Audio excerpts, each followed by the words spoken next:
Amados, então veja, nós estamos vivendo nesses dias um tempo muito propício para as nossas vidas. É um tempo em que muitas pessoas murmuram, é um tempo em que muitas pessoas reclamam, é um tempo que nós enxergamos um tempo de crise, não é verdade? Estamos vivendo uma crise global. Todos nós vivemos crises em nossas vidas. Nós vivemos crises existenciais, vivemos crises emocionais, vivemos tudo quanto é tipo de crise várias vezes por dia. Todos nós temos isso, mas nós estamos vivendo no contexto global hoje uma crise global, uma crise mundial, poderíamos dizer, que está sendo chamada de pandemia, ou Covid-19, coronavírus, você chame o que você quiser, amém? Então veja, a questão está agora, que enxergando pela Bíblia, e nós vamos ver alguns textos bíblicos, todo o tempo de crise que existiu foi tempo do Senhor ministrar aos corações das pessoas a oportunidade de elas virem a viverem o seu melhor. Sempre.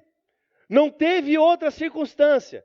É uma crise que passamos. Opa, eu preciso parar, analisar, ponderar, verificar o que Deus está querendo de mim, porque algo melhor Ele quer para mim nesse momento. Nós estamos vivendo um tempo de crescimento, a nossa vida é uma vida de crescimento, a nossa vida é uma vida de amadurecimento, todas elas, em todas as circunstâncias, quer seja na nossa vida natural, um dia fomos crianças, depois fomos juvenis, depois jovens, adultos, velhos, anciãos, até que nós deitemos e dormimos aguardando o Senhor vir. Então veja, há um crescimento em nossa vida sempre, e na vida espiritual não é diferente. Nós nascemos, crescemos dentro de um evangelho, vamos buscando a face de Deus, vamos buscando a sua presença para amadurecermos e vivermos o seu melhor nesta terra. Amém? E veja, tempo de crise é tempo do Senhor ministrar aos nossos corações coisas grandiosas, para vivermos coisas grandiosas. Pode perceber, é incrível isso, amado. Como a igreja do Senhor, eu ministrei isso foi há alguns dias. Quando que a igreja do Senhor verdadeiramente rompeu as barreiras de Jerusalém? Quando foi? Quando houve perseguição. Enquanto eles não estavam sendo perseguidos, eles estavam lá em Jerusalém, vivendo a maioria, grande parte, 100%, vamos dizer assim, judeus ainda. Deus derramou do seu Espírito veio, encheu eles, ficaram lá em Jerusalém, numa só pregação de Pedro que se converteram 3.000 almas, e ali foram se enchendo, tudo isso em Jerusalém. Mas quando Estevão morre, começa a perseguição que acontece, logo em seguida, eles começam a se dispersar por todas as terras, pela Judéia, por Samaria, e vão fazer verdadeiramente os confins da terra. E aí o que acontece? Acontece que o evangelho chegou até nós nos dias atuais. Por causa do quê? Houve uma crise, houve uma perseguição, houve um tempo em que eles precisaram tomar algumas decisões difíceis na vida deles. Ou ficamos em Jerusalém escondidos, ou ficamos em Jerusalém pensativos, ou ficamos em Jerusalém somente abraçando o Senhor e possamos morrer a qualquer momento, ou saiamos a cumprir a sua vontade e que seja a sua vontade prevalecente sobre a minha vida em todo o tempo. Você está entendendo? Mas o que eu quero falar com você está em 1 Samuel, no capítulo 17, porque essa história é muito impactante. Lá no verso 4. Temos a história de Davi.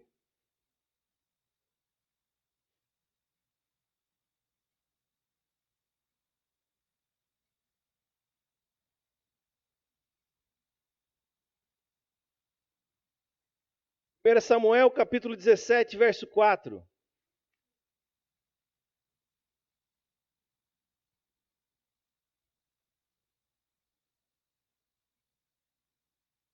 Amém?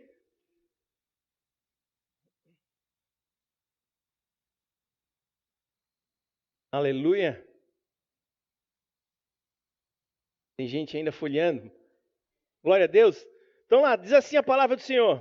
Então, saiu do arraial dos filisteus um homem guerreiro, cujo nome era Golias de Gate, que tinha de altura 6 côvados e 1 palmo, cerca de 3 metros, amém? Só para você entender.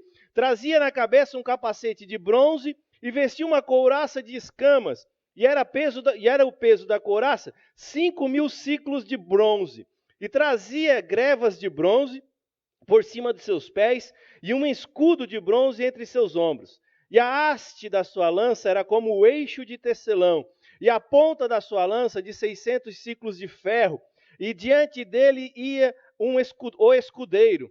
E parou e clamou às companhias de Israel e disse-lhes: Para que saireis a ordenar a batalha? Não sou eu filisteu, e vós servos de Saul? Escolhei dentre vós um homem que desça a mim. Se ele puder pelejar comigo e me ferir, a vós seremos por servos. Porém, se eu o vencer e o ferir, então a nós sereis por servos e nos servireis. Disse mais o filisteu: Hoje desafio as companhias de Israel, dai-me um homem para que ambos pelejemos. Ouvindo então Saul a todo Israel essas palavras do filisteu, espantaram e temeram muito. Amém? Amém? Então veja, acima do exemplo de Davi e Golias, eu quero ministrar para você nesta noite, aonde nós encontramos a oportunidade em meio a uma crise de fazermos o melhor, de vivermos o melhor. Como assim, pastor? Veja, estamos diante da guerra de Israel e os filisteus. Então tá os filisteus lá na colina, os israelitas aqui no lado de cá, e até na guerra eles eram muito educados naquela época. Eles iam, pelejavam, depois voltavam e ficavam ali. Mas, num dado momento da guerra, estavam lá se organizando, preparando para ir à guerra, se levanta um soldado filisteu. E a Bíblia chama que ele tinha por nome Golias. Amém? E ele chama e ele vai com o seu escudeiro, aquele que vai na frente com a bandeira. Lá, ele e seu escudeiro vai até o meio da batalha e começa a chamar o povo de Israel e dizer: para que vamos pelejar e morrer mais pessoas? Levante apenas um homem do soldado do exército de vocês, que ele venha pelejar comigo. Levante o melhor soldado de vocês aí e que ele venha pelejar comigo. Se ele me vencer, nós filisteus seremos escravos de vocês. Mas se eu o vencer, vocês serão nossos escravos. Sabe o que é interessante? É que num dado momento, o pai de Davi manda Davi ir até onde está acontecendo a batalha para levar comida para seus irmãos. E quando ele chega na batalha, ele escuta justamente o Golias falar essas palavras. E a resposta de Davi, ela vai contrária à resposta de todos os soldados do exército de Israel. Os soldados começaram a viver uma crise emocional ali, existencial. E agora, quem vai? Quem será? Será você, Anderson? Não. Será você ou não? Eu não vou. Quem vai? Quem será? Quem poderá? Deixa para lá. Quem poderá nos defender agora? Será que naquela época já tinha? Será que já existia o Chapolin lá? Não. E ele ficou por 40 dias, 2 vezes ao dia. Ele se levantava com o seu escudeiro, ia lá e falava aquilo ao povo.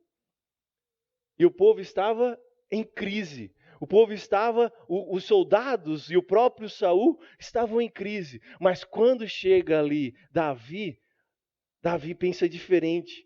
Davi pondera diferente. E aí que está a questão, amados. Em meio à crise, é revelado quem verdadeiramente nós somos. Em meio à crise que vivemos, começa a ser revelado quem nós somos. Em meio a essa crise é possível enxergar a revelação do coração de Davi e a revelação do coração de Saul. Em meio a essa crise. Como assim? Quando Davi vê aquele filisteu incircunciso, como ele diz, chamar o povo de Israel de covardes, ele não olha para si, Ele não olha para a sua circunstância, ele não olha para quem ele era, um coitadinho, um medíocre, alguém que não fazia nem parte do exército. Ele olha para Deus de Israel, que era o Deus dele, e diz: opa, ele não está xingando o meu povo, ele está xingando o meu Deus. E quem irá contra o nosso Deus? Não há quem possa ir contra o nosso Deus. O coração dele exala força, exala ousadia. Ele demonstra em meio àquela crise que estava todo mundo vivendo, ele demonstra que não importava mais a vida dele. O que importava era a honra do Senhor dele, que estava sendo difamada por uma pessoa que não o seguia. Ele não queria nem saber o que iria acontecer, mas ele não deixou passar batido. Ao ponto de que chega ao ouvido de Saul as palavras de Davi. Chegam ao ouvido de Saul as palavras de Davi. Como que vocês estão permitindo que esse incircunciso se levante contra nós e ninguém vai contra ele para essa batalha? Aí o que acontece? Saul manda chamá-lo.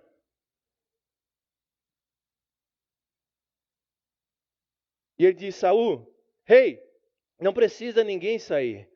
Vai só eu. Está lá no verso, abre lá o verso 32.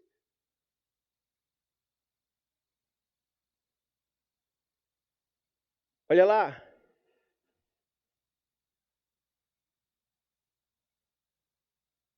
Verso 32. E Davi disse a Saul: não desfaleça o coração de ninguém por causa dele. Teu servo irá e pelejará contra esse filisteu. Porém Saul disse a Davi: contra este filisteu não poderás ir nem para pelejar com ele, pois tu ainda és moço, e ele homem de guerra desde a mocidade. Então disse Davi, olha só, então disse Davi a Saul: teu servo apacentava as ovelhas de seu pai, e quando vinha um leão, um urso, e tomava uma ovelha ao rebanho, eu saía após ele, e o feria e livrava da sua boca. E quando ele se levantava contra mim, lançava-lhe mão da barba, e o feria e o matava. Assim feria o teu servo o leão como o urso, assim será com esse circunciso filisteu como um deles. Porquanto afrontou a quem? Afrontou os exércitos do Deus vivo. Disse mais Davi: o Senhor me livrou das garras do leão e das garras do urso. Ele me livrará das mãos desse filisteu. Então disse Saul a Davi: vai, e o Senhor seja contigo. Presta atenção. Em nenhum momento Davi está olhando para a sua circunstância por aquilo que ele é. Em todo momento ele está olhando para a força do Deus que serve a vida dele. O Deus que é o Deus dele. A todo momento ele diz: o Senhor vai me livrar. O Senhor vai me dar ele nas mãos, porque o Senhor é o Deus dos exércitos. Ele é o grande El Shaddai, o Deus Todo-Poderoso. Ele é o grande El Sabaoth, o Deus dos exércitos. Ele é quem o Senhor vai entregar nas minhas mãos a vida dele. Não precisa se preocupar, Saul. Olha o coração de Davi que é revelado em meio a esse problema. Mas a gente consegue ver já o coração de Saul, ao ponto de que ele declara, de que quem fosse à guerra contra o filisteu, ele daria a sua filha para casar e livraria de impostos a casa de seu pai pelo resto da vida. Veja, olha que circunstâncias diferentes. Aquele que tinha a responsabilidade, a autoridade de governar, de mandar, ou, na verdade, de ir à peleja contra o filisteu, recuou e disse: quem quiser ir, eu dou a minha filha. Eu livro de impostos a casa do seu pai pelo resto da vida. Covardia. Enquanto Saul foi covarde em meio à crise, Davi se levantou como um ousado cheio de fé e esperança no Senhor. É nas crises, amado. É sempre nas crises que nós enxergamos quem nós somos verdadeiramente. É nas crises que acontecem em nossas vidas que Deus mostra como está sendo revelado o nosso coração para com Ele ou para conosco. Ao qual nós nos preocupamos somente com a nossa vida ou nos preocupamos com o coletivo? Ao qual nós nos preocupamos somente se vamos sobreviver ou se vai acontecer o grande mover do Senhor em nosso meio? É nas crises que você pode conseguir viver o melhor de Deus ou você recuar e nunca enxergar a bênção de Deus sobre a sua vida. É em meio às crises que você consegue passar pelas dificuldades ou morrer em meio às dificuldades. É você que precisa tomar decisões. Nós estamos passando por um tempo desse. E eu tenho certeza que tem mais pessoas passando por outros tempos em suas vidas. Doenças, por exemplo. Enfermidades. Desemprego. Pode estar passando por outras tantas circunstâncias, tantas outras crises. Mas se o Senhor é meu pastor, nada me faltará. Se eu entender Isaías 53, que Ele levou sobre si todas as minhas enfermidades, eu vou viver a sua vida verdadeira em meio à crise que eu estou passando. Sabe uma coisa interessante que Deus estava ministrando ao meu coração? Eu estudando a palavra lá, e ontem ainda compartilhei um pouco os casais, ontem nós tivemos aqui o nosso encerramento, foi muito bem, mais uma vez os casais queriam ir embora, tive que mandar todo mundo. E num dado momento, então, onde crente está, a Bíblia está junto, né? Acontece muita falaçada, brincadeira aqui, brincadeira lá, mas no momento a gente começa a falar de Bíblia.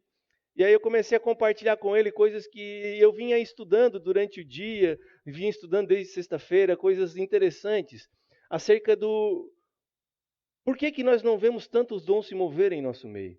Por que nós não vemos tantas coisas acontecerem de sobrenatural, de maravilhas, de milagres em nosso meio?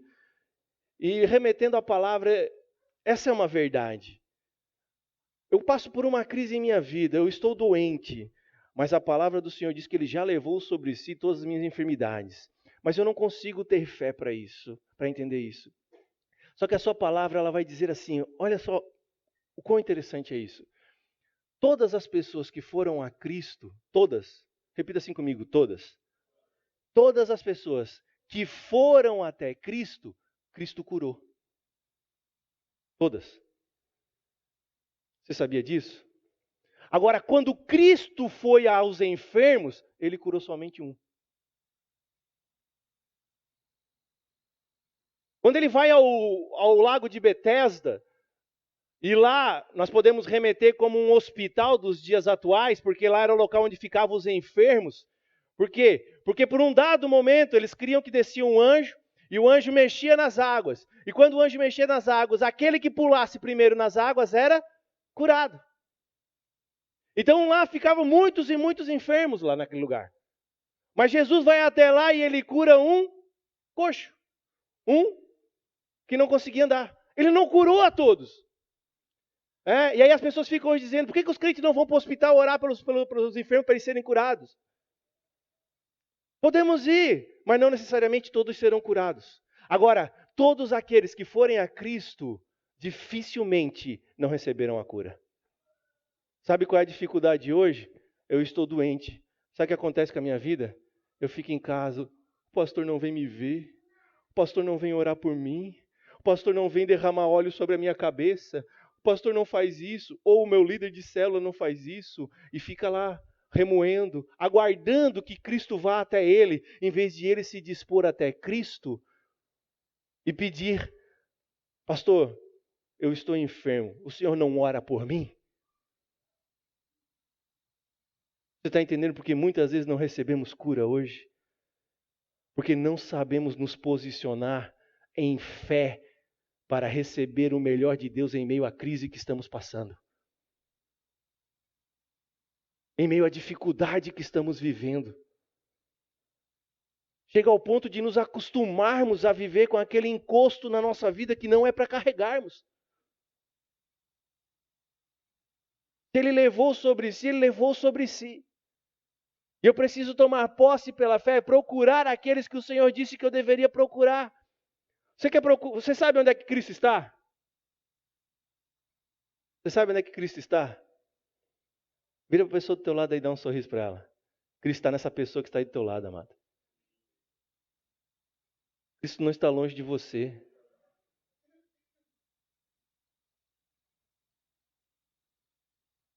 Você está entendendo? A importância de você compreender para viver o melhor de Deus em tempo de crise. E passar por circunstâncias difíceis também é o melhor de Deus para as nossas vidas. Porque é no meio das circunstâncias difíceis que Deus se levanta e manifesta o seu poder dizendo que nós somos totalmente dependentes dEle. Você está entendendo? E aí eu pergunto para você, o que essa crise tem mostrado para você nesses dias? Como você tem se levantado nesses dias? O que você tem descoberto sobre você mesmo nesses dias de crise? Sobre a sua vida? Hã? Tem gente que está descobrindo que não tem essa fé toda que pensava que tinha. Como assim? Eu vou por Cristo aonde quer que Ele me envie. Deu a crise, eu não saí de casa para nada. Já pensou se eu ficar doente? Eu posso morrer. E aí, irmão? Morrer é lucro. Viver é Cristo. Você está entendendo? Às vezes a crise ela vem para isso. Aí todo mundo diz, hashtag fica em casa. E tá lá os crentes, hashtag fica em casa, hashtag fica em casa. 4 meses, se ficasse todo mundo em casa, ninguém mais tinha comida.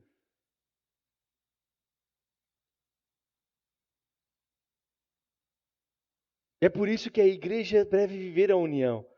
Porque em meio às crises, em meio às perseguições, em meio às pandemias, em meio a tudo que for enviado, nós como igreja sustentamos uns aos outros. Contribuímos um na vida do outro. Isso é ser igreja. Isso é andar como igreja.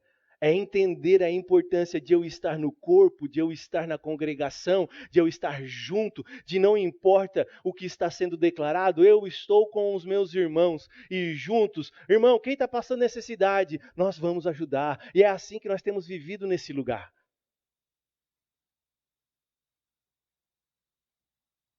Mas só que Deus tem sido tão bondoso e tão maravilhoso que o momento em que era para termos um recesso financeiro, um recesso de problemas, né, cheio de problemas, de dificuldades, de trabalho, tal, Deus tem dado o quê?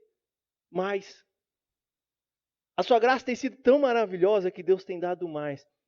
Mas sabe o que temos entendido? Amém, Senhor. O Senhor tem dado mais é para que possamos contribuir mais pela vida dos irmãos. Porque isso faz uma parte dos ministérios do Senhor, o ministério de serviço no Senhor.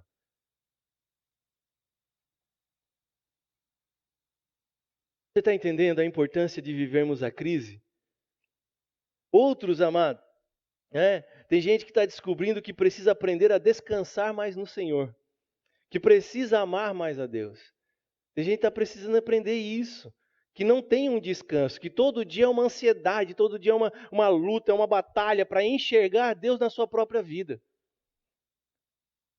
Sabe o que é interessante no meio daqueles soldados todos? Ninguém olhou para Deus. Ninguém lembrou de Deus, que Deus até aquele momento tinha dado vários e várias outras pessoas nas mãos deles. Que eles já tinham vencido diversas batalhas. E todas as batalhas eles foram vitoriosos, porque o Senhor tinha dito que estava entregando aquele povo nas mãos deles. Mas quando chega lá, quando eles olham para aquele cara daquele tamanho, igual você olhar para o Rony aqui, e o cara era mais alto que o Rony ainda. O Rony não chega nem a 2 metros, tem 1,98. 1,90. É mais baixinho do que eu pensava. Ainda bem, porque senão ele não subia aqui. Então veja, o cara tinha 1 metro a mais que ele. Você olha para o Rony e já não dá medo?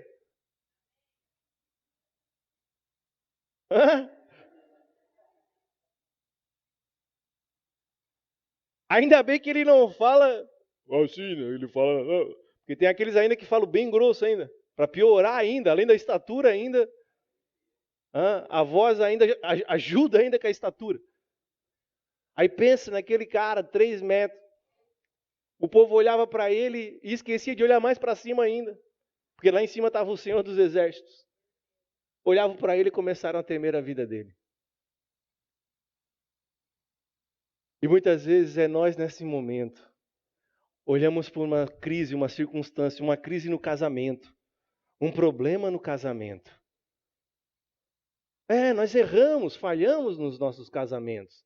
Falhamos como marido muitas vezes, apesar de Deus nos chamar para ser sacerdote e cuidar da nossa esposa. Nós mulheres, nós não, vós mulheres, também falham como esposas muitas vezes.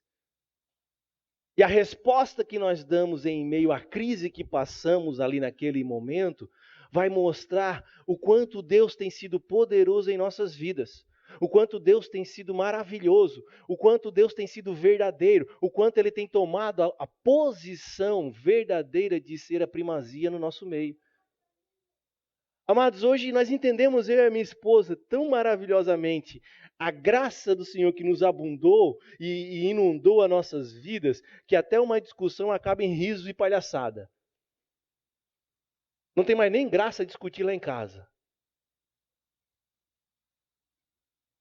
E no final eu olho para ela, eu começo a rir, ela começa a rir e acaba em dança. Mas antes, quando nós não entendíamos isso, esquecíamos até de Deus. Sabe aquele negócio assim, ó?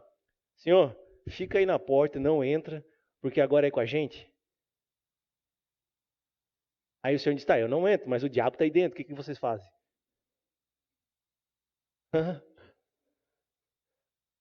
Aí o diabo vai lá, lança uma palavrinha no meu ouvido, lança outra no ouvido da minha esposa, ia para a janela, sentava na janela, ficava rindo de nós se matar, e Jesus lá na porta dizendo, ei, deixa eu entrar, deixa a minha graça inundar a vida de vocês, esse momento não precisa existir na vida de vocês. Quando eu entendi isso, sabe que você dá um pé na bunda do diabo verdadeiramente? É isso que aconteceu. É isso que você precisa viver na sua vida hoje. Crises nós vamos passar e estamos passando por uma gigantesca. Não temos previsão dessa crise acabar. Não tem previsão, não há cura segundo os homens ainda. Ou seja, estão achando uma aí. Eu já vi uns doidos agora dizer que essa cura que está vindo de Oxford é a marca da besta. Já vi uns malucos dizer isso.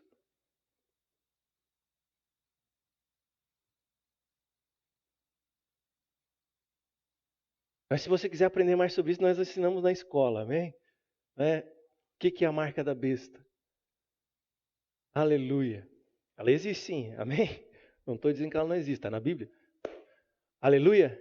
Então veja, um momento de crise é um momento em que você precisa enxergar o quanto Deus é verdadeiramente com a sua vida.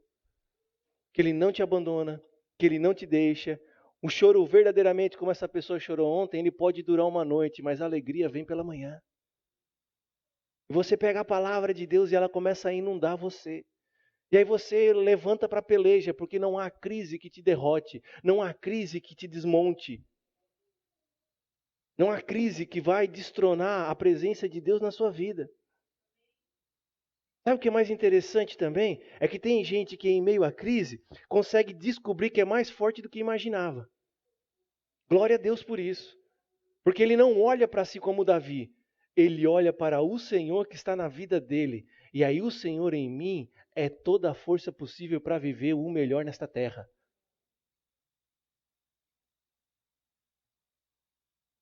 Sabe, você poder verdadeiramente declarar com toda a sua força aquilo que Paulo disse. Já não sou eu que vivo, mas Cristo vive em mim. E a vida que eu vivo hoje na carne, eu vivo para a glória dele. Poder manifestar isso na sua vida. Você precisa de uma crise para você passar por cima dela com essas palavras. Porque enquanto tudo estiver bom, é fácil ser cristão. É fácil dizer que eu sou crente, é fácil dizer que eu sou evangélico. Pode ser o nome que você quiser dar aí. É fácil dizer isso. Agora vamos passar por uma crise, vamos passar por uma perseguição. Vai começar a selecionar aqueles que estão andando por fé e não por vista. Sabe, é uma coisa que me chama muita atenção. Porque a gente olha países perseguidos, países que é proibido a palavra do Senhor, e nem por isso o evangelho deixa de chegar àqueles países, nem por isso pessoas deixam de se converter naqueles países. Não é uma falta de Bíblia que faz elas viverem pela fé. Elas conseguem dizer e enxergar que existe um cara que morreu na cruz por eles, que ressuscitou ao terceiro dia, que está à destra do Pai e que mandou o Consolador, e esse Consolador hoje preenche as suas vidas e importa viver por Ele. Lá em países em que eles não conseguem ter uma coisa dessa nas mãos, e nós temos a Bíblia do cristão, a Bíblia do evangélico, nós temos a Bíblia do pregador, nós temos a Bíblia de tudo quanto é tipo, e nós muitas vezes não conseguimos viver isso. Nós não conseguimos nos colocar em meio à vontade do Senhor. Por quê? Porque estamos todos inflamados com o nosso ego, com a nossa vida. É eu que tenho que viver bem, sou eu que tenho que ser bom, sou eu que tenho que ser o cara. E aí nós não conseguimos enxergar nada, porque nós vamos olhar para a Bíblia vai dizer o quê? Vocês são pecadores. E aí você começa uma crise na sua vida e você não consegue viver o melhor do Senhor, amado. Mas quando você entende que Ele está em você, que Ele não te abandona, que Ele não te deixa, não importa a circunstância que você está vivendo, não importa a dificuldade que você está vivendo, não importa o problema que você está vivendo, verdadeiramente Ele continua na sua vida. E Ele está querendo ministrar ao seu coração algo. Ele está querendo ministrar à sua vida algo. Ele está querendo dizer para você, olha para mim, foca em mim, olha para mim. Eu sou o teu pastor, eu sou a tua presença, eu sou vivo em você. Olha para mim, não olha para a crise, passa por cima da crise, porque eu estou contigo. Você está entendendo? Sabe, interessante também que em meio à crise o nome do Senhor pode ser glorificado.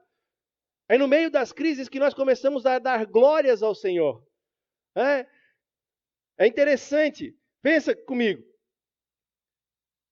Se fosse um soldado do exército, o melhor soldado do exército, que fosse lá e pelejasse contra aquele filisteu, eles iriam dar glória a Deus? Se fosse o rei Saul que tivesse ido lá e pelejado com ele, era a responsabilidade dele fazer isso. Mas quando foi aquele pequenininho, aquele Zé Ninguém, literalmente, um Zé Ninguém. Você quer ver como ele era um Zé Ninguém? O profeta Samuel vai na casa do pai dele, Jessé. Jessé prepara um baita de um jantar, chama todos os filhos, todos. Cadê Davi? Não está. Está lá cuidando das ovelhas. Sabe por quê? Para o pai, Davi não tinha importância para aquela reunião. Não era digno de estar ali. Quando ele vai lá levar a comida, que o seu pai pediu, o que o seu irmão mais velho Eliabe diz? O que você está fazendo aqui? Você é interesseiro, hein? Você é curioso, só veio aqui para ver o que está acontecendo na batalha, né? Olha o coração de Eliabe com relação ao seu irmão. Ou seja, ele era alguém que não era reconhecido por nada.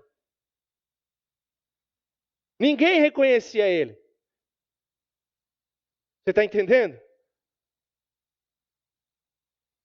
E quando ele se levanta para ir lá, com 5 pedrinhas nas mãos, uma funda, para matar o filisteu, e ele mata o filisteu, a quem que eles dão glória? Ao Senhor. Por quê? Porque era impossível um jovenzinho, um moço daquele tamanho, sem nenhuma referência de exército, sem nenhuma experiência de exército, vencer o melhor dos filisteus. Só o Senhor dos exércitos na vida dele para fazer verdadeiramente aquela obra miraculosa. E muitas vezes é assim na nossa vida, amados. Nós somos um Zé Ninguém para as pessoas. Somos alguém que as pessoas não dão devido valor. Mas quando nós nos movemos em fé, quando nós cremos no Deus do impossível, nós não agimos segundo a nossa vontade, agimos segundo o que cremos do que Ele é poderoso para fazer em nossas vidas. O nosso testemunho glorifica o nome dEle quando damos os passos aí na rua. O nome dEle é exaltado. O nome dEle é glorificado. O nome do Senhor é se tornado digno verdadeiramente na sua posição de status. Então veja a importância de vivermos a crise também. Vivemos crise para que o nome do Senhor seja exaltado em nossas vidas. As crises existem para isso, amados. As crises também existem para gerar um tempo novo em nossas vidas. Um tempo novo. Como assim? Até aquele dado momento, Davi não era conhecido entre as pessoas, mas ele era reconhecido no seu coração de ser quem? Quem matou um leão, quem matou um urso, quem cuida das ovelhas e quem faz delivery. Delivery, o quê? Ele levou a comida para os irmãos na guerra. Então ele quem faz também, ele é um motoboy de delivery também. Então veja, ele era o cara que... Mas quando ele toma a decisão de matar aquele filisteu, ele diz, agora eu vou ser reconhecido também como matador de gigantes. Um tempo novo na vida dele. É um tempo novo nas nossas vidas quando nós tomamos a decisão de enfrentar as crises de frente. Não recuar, não temer, não ter medo. Eu tenho dito muito tempo nesse lugar, desde o início que começou a pandemia, qual é a resposta que você vai dar para essa crise? Sabe o que aconteceu? Muita gente faltava às células durante a semana. Agora veio o frio, né? Tem gente faltando célula por causa de frio. Tem gente que falta célula por causa de frio. E olha que nós nem... nevou, né? Nevou. Não posso dizer que nós nem nevamos, mas nevou na serra. Mas veja, é quando passa por uma dificuldade, é quando passa por um momento de turbulência, é quando passa para tomar alguma decisão. Qual é a decisão que eu vou tomar? Todos nós vamos passar por crises diariamente em nossas vidas. Todos nós vamos viver crises, dificuldades, vamos nos posicionar em algumas circunstâncias. Quais são as circunstâncias que nós vamos tomar de decisão para viver o melhor de Deus? Para tomar e viver um novo em nossas vidas? Para tomar um rumo correto? Qual a decisão? E eu quero encerrar com vocês falando 2 textos, com 2 circunstâncias diferentes. E por causa de 2 circunstâncias diferentes, a gente consegue enxergar 2 respostas diferentes, 2 vivências diferentes. A primeira está lá em Marcos capítulo 10, verso 46. Olha o que diz lá.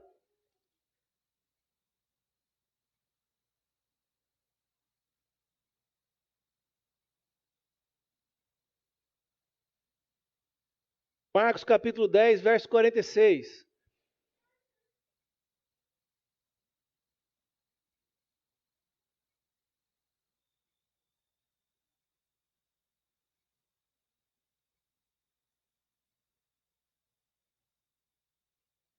Amém?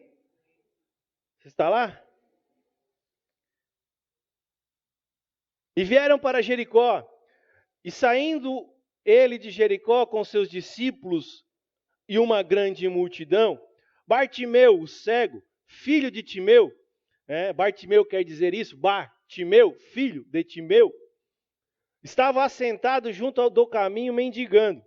E ouvindo que era Jesus de Nazaré, começou a clamar e a dizer, Jesus, filho de Davi, tem misericórdia de mim.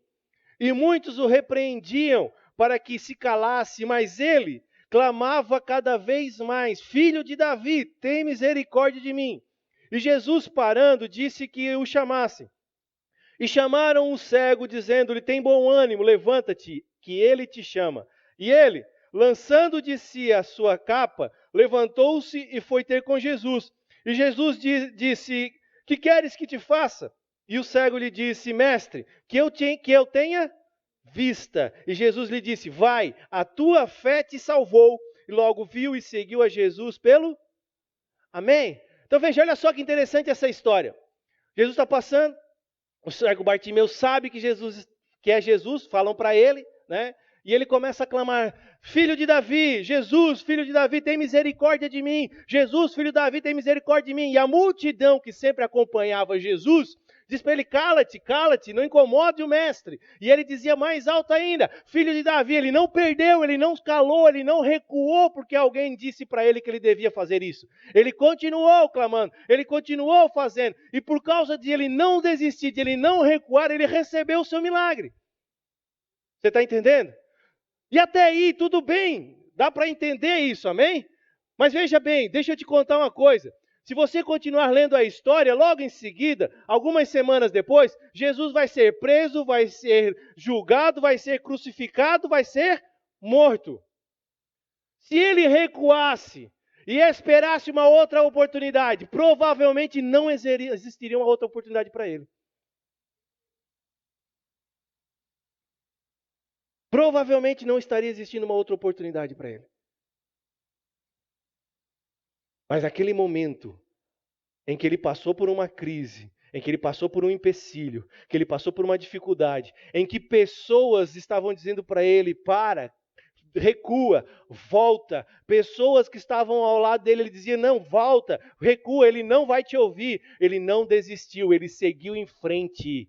Ele continuou clamando, ele continuou gritando: Jesus, filho de Davi, tem misericórdia de mim.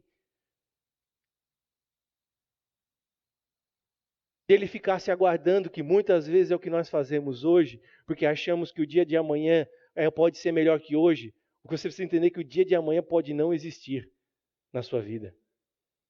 Por isso, procure fazer o melhor da sua vida para viver no Senhor hoje. Ele não perdeu a oportunidade naquele momento.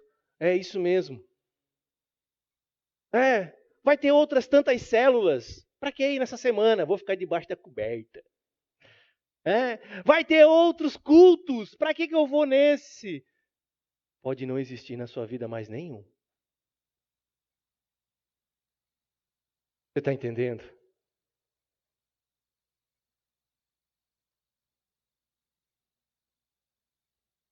Ele não perdeu a oportunidade. Ele lançou-se e foi em frente. Sabe o que é interessante na segunda história? Está lá em Mateus capítulo 13. Olha a segunda história interessante ali. Verso 53.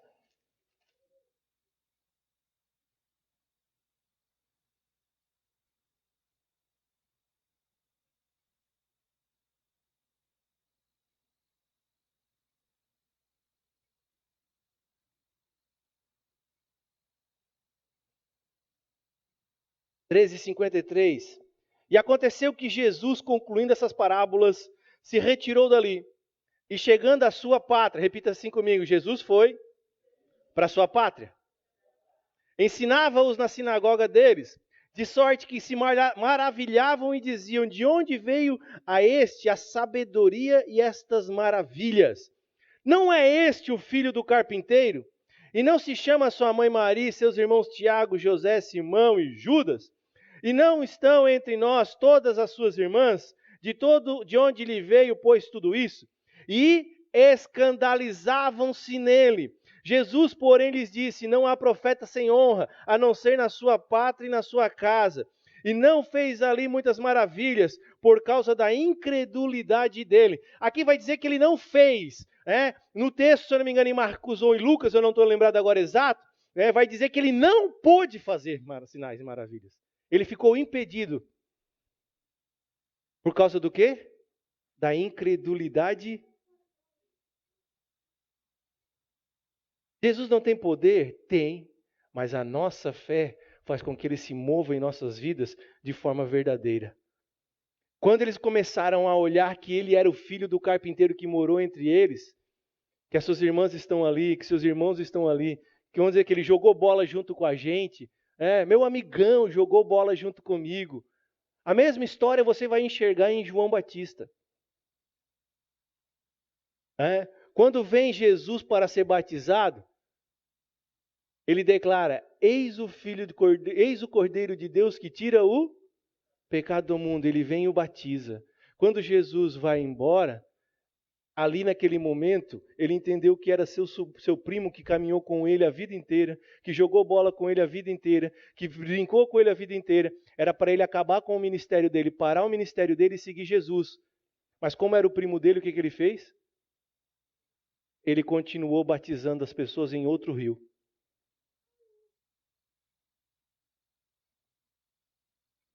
Dois ministérios não podem andar juntos. Não pode existir dois ministérios.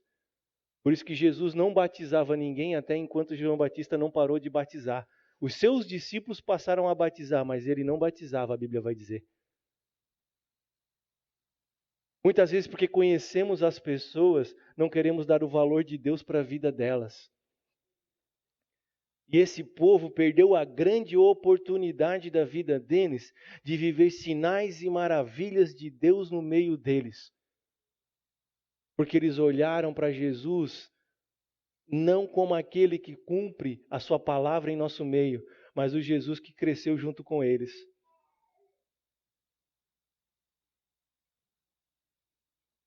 Muitas vezes não damos valor para as pessoas que estão do nosso lado.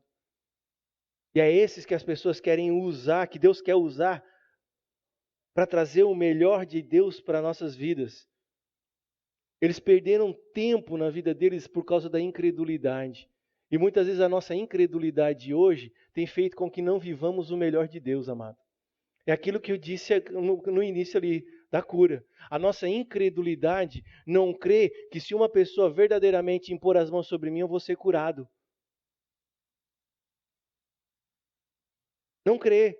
Por que ela não crê? Porque ela não procura alguém para impor as mãos sobre a vida dela. Simples assim.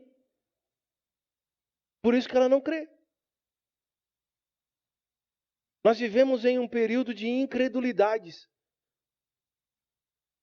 Só que no nosso meio, glória a Deus, nós temos visto um povo que tem entendido e vivido pela fé.